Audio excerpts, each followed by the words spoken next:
തമിഴ്നാടിന്റെ ഏതൊക്കെ ഭാഗങ്ങളിൽ മലയാളികളുടെ കച്ചവട സ്ഥാപനങ്ങളുണ്ട്, അതിന് അവർ എത്ര വർഷമായി എന്തൊക്കെയായി അവിടുത്തെ ആരൊക്കെയായിട്ട് സൗഹൃദം ഉണ്ട് എന്ന് പറഞ്ഞു കഴിഞ്ഞാലും ആ കച്ചവട സ്ഥാപനം അവർ തല്ലി പൊളിച്ചിരിക്കും, അവന്റെ കച്ചവടം മുടക്കിയിരിക്കും. ഇവിടുത്തെ മലബാറിൽ നിന്നുള്ളവര് കച്ചവടം ചെയ്യാത്ത സ്ഥലം ലോകത്തില്ല എന്ന് നമ്മൾ പണ്ട് മുതൽ കേൾക്കുന്നതാണ്. അതുപോലെ തന്നെ നാദാപുരത്തുള്ളവർ ചായക്കടയോ അല്ലെങ്കിൽ എന്തെങ്കിലും ഒരു കച്ചവട സ്ഥാപനം നടത്താത്ത നാടും ഇല്ല എന്നുള്ള ഒരു പഴഞ്ചൊല്ലല്ല, പണ്ട് മുതലേ നമ്മൾ കേട്ടുവരുന്ന ഒരു കാര്യമാണ്.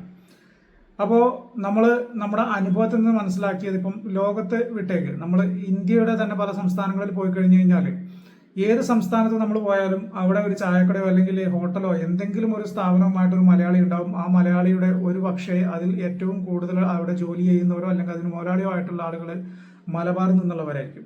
നമ്മൾ പണ്ട് മുതലേ കണ്ടുവരുന്ന ഒരു കാര്യമാണ്. കാരണം ആ മേഖലകളിലുള്ള ആളുകൾ സംസ്ഥാനത്തിന് പുറത്തും അതുപോലെ തന്നെ ഇന്ത്യക്ക് പുറത്തും ലോകത്തിന്റെ പല രാജ്യങ്ങളിൽ പോയി കച്ചവടം ചെയ്ത് വിജയിച്ചു വന്ന ആളുകൾ ഏറ്റവും കൂടുതൽ ഈ മലബാറിൽ നിന്നുള്ള ആളുകളാണ്. ഈവൻ ഗൾഫ് കൺട്രീസിലായിക്കോട്ടെ ജോലിക്ക് പോയിട്ടുള്ള ആളുകൾ ഏറ്റവും കൂടുതൽ മലബാറിൽ നിന്നുള്ള ആളുകളാണ് എന്നുള്ളത് നമുക്കറിയാവുന്ന ഒരു കാര്യമാണ്. അപ്പോൾ അങ്ങനെയുള്ള ആളുകളുടെ ഒരു നാട്ടില് തമിഴ്നാട്ടിൽ നിന്ന് ജീവിതം കെട്ടിപ്പടുക്കാൻ വേണ്ടിയിട്ട് കുറച്ച് സാധന സാമഗ്രികളായിട്ട് ഒരാൾ നാദാപുരത്ത് വരുന്നു. നാദാപുരത്ത് വന്ന് അയാൾ ഒരു കച്ചവടം തുടങ്ങുന്നു. ആ കച്ചവടം തുടങ്ങിയപ്പോൾ കുറച്ച് കഴിഞ്ഞപ്പോൾ അവിടെയുള്ള ലീഗിന്റെ കൗൺസിലറായിട്ടുള്ള അബ്ബാസ് കണക്കേൽ എന്ന് പറയുന്ന ആളും കുറച്ച് വ്യാപാരികളും കൂടെ ചേർന്ന് ആ ഈ തമിഴന്റെ കടയിലേക്ക് വരുന്നു. തമിഴന്റെ കടയിലേക്ക് വന്നിട്ട് ബാക്കി എന്താണ് സംഭവിച്ചതെന്നുള്ളത് നമുക്കൊരു വീഡിയോ കണ്ടിട്ട് ബാക്കി സംസാരിക്കാം.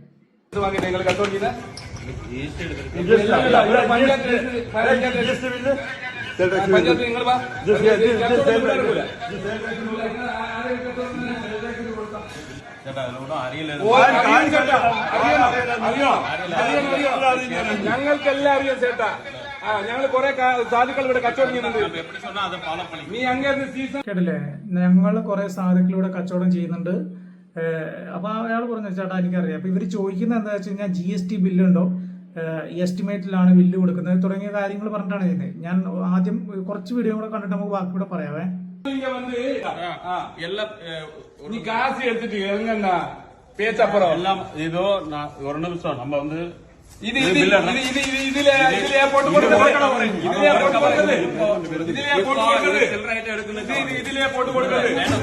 இது எவ்வளவு இருக்கு இதெல்லாம் பிளாஸ்டிக் அல்ல. எந்த ரிட்டர்னடா எந்த ரிட்டர்ன் ഈ സാധനം നോക്കിയിട്ട് ഇതെല്ലാം പ്ലാസ്റ്റിക് അല്ലേ, നീ ഇതിലല്ലേ കൊടുക്കുന്നത്. അപ്പൊ അയാൾ പറഞ്ഞിട്ട് ഞാനിത് റിട്ടേൺ ചെയ്തോളാം എന്ന് പറയുമ്പോൾ അത് വലിച്ചെറിയുന്ന ആളോട് ഒരു കാര്യം ഞാൻ ചോദിക്കട്ടെ, നിങ്ങൾ ആരാണ് ഇത് ചോദിക്കാൻ? നിങ്ങൾ നാദാപുരം പഞ്ചായത്താണോ മുനിസിപ്പാലിറ്റി ആണോ എനിക്ക് ഓർമ്മയില്ല, പഞ്ചായത്താണെന്നാണ് എൻ്റെ ഓർമ്മ. നാദാപുരം പഞ്ചായത്തിന്റെ അവിടെയുള്ള സെക്രട്ടറിയാണ് ഈ നിയമപരമായ വശങ്ങളെല്ലാം തന്നെ നോക്കേണ്ട ആള്. ഹെൽത്ത് വിഭാഗക്കാര്, സെക്രട്ടറി തുടങ്ങിയ ഉത്തരവാദിത്തപ്പെട്ട ഉദ്യോഗസ്ഥന്മാർ ചെയ്യേണ്ട പണി എന്നു മുതലാണ് ലീഗിന്റെ കൗൺസിലറെ ഏൽപ്പിച്ചത്. ലീഗിന്റെ കൗൺസിലറും കുറച്ച് വ്യാപാരികളും ചേർന്നിട്ട് എങ്ങനെയാണ് ആ കച്ചവട സ്ഥാപനത്തിൽ അല്ലെങ്കിൽ ആ തമിഴ്നാട്ടിൽ നിന്ന് വന്നിട്ടുള്ള ആ പാവം പിടിച്ചവനെ അവന്റെ കടയിൽ കയറിയിട്ട് അവന്റെ സാധനം വലിച്ചെറിയാനും അവനെ ഭീഷണിപ്പെടുത്താനും ഇറങ്ങട പുറത്തു എന്ന് പറയാനൊക്കെ നിങ്ങൾ ആരാണ്? നിങ്ങൾക്കാരാണ് അതിന്റെ അധികാരം?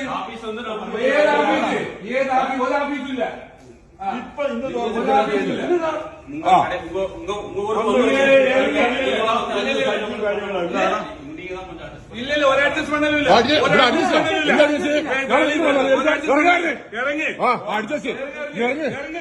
இறங்குண்ணா இந்த மத்தியானங்க. അപ്പൊ അങ്ങനെ അവനെ ഭീഷണിപ്പെടുത്തി, ശരിക്കും പറഞ്ഞു കഴിഞ്ഞാൽ അവന്റെ കച്ചവട സ്ഥാപനത്തിന് ലൈസൻസ് ഉണ്ടോ ഇല്ലയോ എന്നുള്ളത് നോക്കേണ്ടത് ലീഗിന്റെ കൗൺസിലറോ ഈ പറയുന്ന ആ ഭാഗങ്ങളിലെ കച്ചവട സ്ഥാപനത്തിന്റെ ഉടമകളോ അല്ല, വ്യാപാരികളോ അല്ല അത് നോക്കേണ്ടത്. അവരെ ആരും അത് ഏൽപ്പിച്ചിട്ടില്ല. അവരത് വന്ന് നോക്കി അവനെ ഭീഷണിപ്പെടുത്തി അവന്റെ സാധനം വലിച്ചെറിഞ്ഞിട്ട് അവനെ അവിടെ നിന്ന് ഇറക്കി വിട്ടു. അത് ആ പാവം പിടിച്ചവനെ ഇറക്കി വിട്ടിട്ട് ഈ ഷട്ടറൊക്കെ വലിച്ച് അടച്ചിട്ട് വലിയ യുദ്ധം ചെയ്യിച്ച ആളുകളെ പോലെ ഇവരവിടുന്ന് പോയി. ഇനിയാണ് കഥയായത്.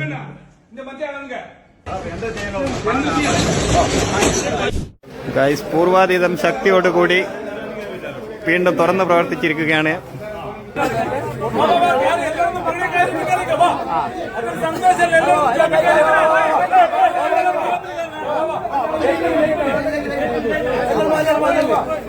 അണ്ണാ നാളെ തുറക്കണേ. ഏതെടുത്താലും 150.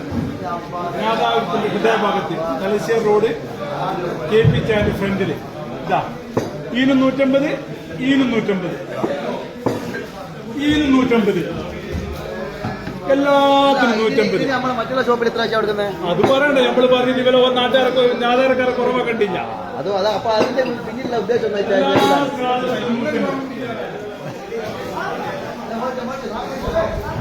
ഒരു സെറ്റ് പ്ലേറ്റ് അതിന് 150, ഇതിന് 150, അയ്യോ കിടിലോട് കിടിലം, ഇതിന് 150, കിടന്നിട്ടങ്ങ് പാറ്റിക്കളിയാ. ഇതിന് 150, എല്ലാത്തിനും 150. എല്ലാവരും വരുവാ ഇവരെ.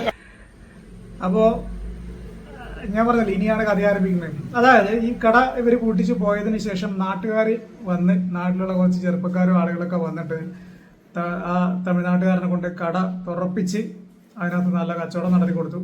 അതുവരെ ആരും അറിയാതിരുന്ന ആ സ്ഥാപനത്തിന് വലിയൊരു മാർക്കറ്റിംഗ് ആണ് ഈ ലീഗിന്റെ കൗൺസിലറും വ്യാപാരികളും കൂടെ ചെയ്തു കൊടുത്തത്. എന്തായാലും നാട്ടുകാർ അവിടുത്തെ കച്ചവടം പൊടി പൊടിക്കുന്നുണ്ട്, ഭംഗിയായിട്ട് നടത്തുന്നുണ്ട് എന്ന് പറയുന്നതിൽ ഭയങ്കര സന്തോഷമുണ്ട്. നിങ്ങൾക്ക് കൗൺസിലറോടും വ്യാപാരികളോടും ശരിയാണ്, ഇങ്ങനെ ഒരു സ്ഥാപനം വന്നു കഴിഞ്ഞാൽ കൊള്ള ലാഭത്തിന് നിങ്ങൾ വിൽക്കുന്ന സാധനങ്ങൾ വാങ്ങാൻ ആളുണ്ടാവില്ല, പകരം ചെറിയ പൈസയ്ക്ക് ഇതുപോലുള്ള സാധനങ്ങൾ കിട്ടുന്നിടത്തേക്ക് ആളുകൾ പോകും എന്നുള്ളത് ഒരു പച്ചയായ സത്യമാണ്. നിങ്ങളുടെ കച്ചവടം കുറയും, നിങ്ങളുടെ ലാഭം കുറയും, നിങ്ങൾക്ക് നഷ്ടമാകും എന്നല്ല, നിങ്ങളുടെ ലാഭം കുറയും എന്നുള്ളതാണ് അതിനകത്തെ വസ്തുത. അപ്പോൾ ഈ പറഞ്ഞതുപോലെ അവർ അതിൻ്റെ ഇടയിൽ ചോദിക്കുന്നുണ്ട്, ഇതൊക്കെ മറ്റേ കടയിൽ എത്ര വെക്കുന്നത്? വേണ്ടപ്പാ, നമ്മളത് പറഞ്ഞിട്ട് അവർക്ക് കുറവുണ്ടാക്കേണ്ടതാണ്, അതായത് അവരെ നാണം കെടുത്തേണ്ട എന്നുള്ളത്. അതായത് ഇതിലും കൂടുതൽ പൈസക്ക് 150 രൂപയ്ക്ക് എല്ലാ സാധനങ്ങളും ഏതെടുത്താലും 150 എന്ന രീതിയിലാണ് അവരോട് കച്ചവടം നടത്തുന്നത്. എന്തായാലും ഒരു തമിഴ്നാട്ടിൽ നിന്ന് ഒരുത്തൻ ജീവിക്കാൻ വേണ്ടിയിട്ട് നാദാപുരം പോലുള്ള ഒരു പട്ടണത്തിൽ വന്നിട്ട് അവന്റെ കച്ചവടം തുടങ്ങിയപ്പോൾ തിന്നമിടുക്കിന്റെ ഹുങ്ക് കാണിക്കാൻ വേണ്ടി വന്ന കൗൺസിലറും കുറച്ച് വ്യാപാരികളും ചേർന്ന് അവന്റെ കട പൂട്ടിച്ച് ഏകദേശം കുറച്ച് സമയം കൊണ്ട് തന്നെ നല്ലവരായിട്ടുള്ള അവിടുത്തെ നാട്ടുകാർ, നല്ല ഹൃദയമുള്ള മനുഷ്യപ്പറ്റുള്ള നാട്ടുകാർ വന്ന് ആ കട തുറന്ന് പ്രവർത്തിക്കാനുള്ള സൗകര്യം ചെയ്തു കൊടുത്തതിന് അവിടുത്തെ നാട്ടുകാർക്ക് ഇരിക്കട്ടെ എൻ്റെ വക ഒരു ബിഗ് സല്യൂട്ട്. അതോടൊപ്പം തന്നെ ഇനി ഉറപ്പായിട്ടും ഞാൻ ഒരു കാര്യം പറയാം, ഈ കൗൺസിലറുടെ നേതൃത്വത്തിൽ പഞ്ചായത്തിന്റെ ഭാഗത്ത് നിന്ന് ഇയാൾക്കെതിരെ വലിയ ഒരു ഫൈൻ വരാനുള്ള സാധ്യതയുണ്ട്.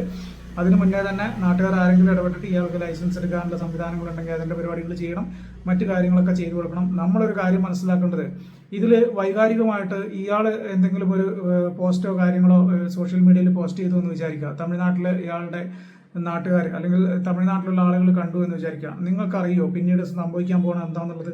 തമിഴ്നാട്ടിലെയും കർണാടകയിലെയും ആളുകൾ ചിന്തിക്കുന്ന കാര്യങ്ങൾ, അവരുടെ ജനത അല്ലെങ്കിൽ അവരുടെ ആളുകൾ എന്ന് പറഞ്ഞു കഴിഞ്ഞാൽ വളരെ വൈകാരികമായിട്ട് ചിന്തിക്കുന്ന ആളുകളാണ്. അങ്ങനെയുള്ള ആളുകൾക്ക് വേറൊരു സംസ്ഥാനത്തോ അല്ലെങ്കിൽ വേറൊരു രാജ്യത്തോ പോയിട്ട് എന്തെങ്കിലും ഒരു ഇഷ്യൂ ഉണ്ടായി എന്ന് പറഞ്ഞു കഴിഞ്ഞാൽ ആ സംസ്ഥാനത്തെ ആരെങ്കിലും ഒരാൾ ഇവിടെ ഉണ്ടെങ്കിൽ അവനെ ശരിയാക്കി കളിയാണ് നാട്ടുകാർ. നിങ്ങൾ ഇതിനു മുമ്പ് പല സന്ദർഭങ്ങളിൽ നിങ്ങൾ കണ്ടിട്ടുണ്ടാവും. കാരണം അനുഭവങ്ങൾ ഒരുപാട്, ഞാൻ ബാംഗ്ലൂർ പഠിക്കുന്ന സമയത്തൊക്കെ തന്നെ കണ്ടിട്ടുണ്ട്. തമിഴന്മാരുമായിട്ട് ഇഷ്യൂ ഉണ്ടായ സമയത്ത് കർണാടകക്കാർ തമിഴ്നാട്ടിൽ നിന്ന് വരുന്ന ബസ്സുകൾ, തമിഴ്നാട്ടിൽ നിന്ന് കച്ചവടം ചെയ്യുന്ന ആളുകൾ, എന്തിനു പറയണം, ഈ തലശ്ശേരിയിൽ നിന്ന് നാദാപുരത്ത് നിന്നൊക്കെ പോയിട്ട് അവിടെ ബേക്കറി കച്ചവടം നടത്തിക്കൊണ്ടിരുന്ന പല കടകളും തല്ലിപ്പൊളിക്കുകയും അവിടുന്ന് അവരെ ഇറക്കി വിടുകയൊക്കെ ചെയ്ത സംഭവം ഉണ്ടായിട്ട് അത് തന്നെ ഇവിടെ സംഭവിക്കും. ഇപ്പം ഈ നാദാപുരത്തെ ഈ ഇഷ്യൂ, അയാളൊരു പാവമായതുകൊണ്ട് അയാൾ വളരെ ലാഘവത്തോടെ എടുത്തു. ഇനി അതല്ല, അയാള് ഒരു സോഷ്യൽ മീഡിയയിൽ ഒരു വീഡിയോ ഇടുന്നു, ഞാൻ കേരളത്തിൽ കച്ചവടം ചെയ്യാൻ വന്നതാണ്, എന്നെ കേരളത്തിൽ കച്ചവടം ചെയ്യാൻ സമ്മതിക്കുന്നില്ല, മലയാളികൾ സമ്മതിക്കുന്നില്ല, എന്നെ ഉപദ്രവിക്കുന്നു, എൻ്റെ കച്ചവടം പൂട്ടിച്ചു എന്ന് പറഞ്ഞ ഒരൊറ്റ ലൈവോ അല്ലെങ്കിൽ ഒരു വീഡിയോയോ അയാൾ സോഷ്യൽ മീഡിയയിൽ പോസ്റ്റ് ചെയ്തിരുന്നെങ്കിൽ ഞാൻ പറയുന്നു, നാഴികക്ക് 40 വട്ടം ഇതിനെക്കുറിച്ച് മാത്രം സംസാരിക്കുന്ന അല്ലെങ്കിൽ അവരുടെ സ്വന്തം ആളുകളെ കുറിച്ച് മാത്രം വൈകാരികമായിട്ട് ചിന്തിക്കുന്ന തമിഴ്നാട്ടിലെ ജനങ്ങൾ ഉറപ്പായിട്ടും വിത്തിൻ സെക്കൻഡ്സ് തമിഴ്നാടിന്റെ ഏതൊക്കെ ഭാഗങ്ങളിൽ മലയാളികളുടെ കച്ചവട സ്ഥാപനങ്ങളുണ്ടാകും, ഇനി അവർ എത്ര വർഷമായി എന്തൊക്കെയായി അവിടുത്തെ ആരൊക്കെയായിട്ട് സൗഹൃദം ഉണ്ട് എന്ന് പറഞ്ഞു കഴിഞ്ഞാലും ആ കച്ചവട സ്ഥാപനം അവർ തല്ലി പൊളിച്ചിരിക്കും, അവന്റെ കച്ചവടം മുടക്കിയിരിക്കും. ഇവിടുത്തെ ഈ ചില 1-2 ആളുകളുടെ ഹുങ്ക് കാരണം സംഭവിക്കാൻ പോകുന്നത് തമിഴ്നാട്ടിൽ ജീവിതം കെട്ടിപ്പടുക്കാൻ പോയിട്ടുള്ള മലയാളികൾക്ക് മുഴുവൻ അടിയും കിട്ടും, അവരുടെ ജീവിതം തന്നെ ഇല്ലാതാക്കുന്ന ലെവലിലേക്ക് പോകുമായിരുന്നു. പക്ഷേ അവിടെ നാദാപുരത്തുള്ള ചെറുപ്പക്കാരായിട്ടുള്ള അല്ലെങ്കിൽ നാദാപുരത്തെ നാട്ടുകാരായിട്ടുള്ള ആളുകൾ സമയോചിതമായി പെരുമാറിയത് കൊണ്ട് ഇതിൽ വേറെ വിഷയങ്ങളൊന്നും ഇല്ലാതെ അങ്ങനെ തീരും എന്ന് പ്രതീക്ഷിക്കാം. പക്ഷെ അയാൾക്ക് പഞ്ചായത്തിന്റെ ഭാഗത്തു നിന്ന് ഒരു പ്രതികാര നടപടി ഉണ്ടാകാനുള്ള സാധ്യത ഉണ്ടാകും എന്നാണ് പറയുന്നത്.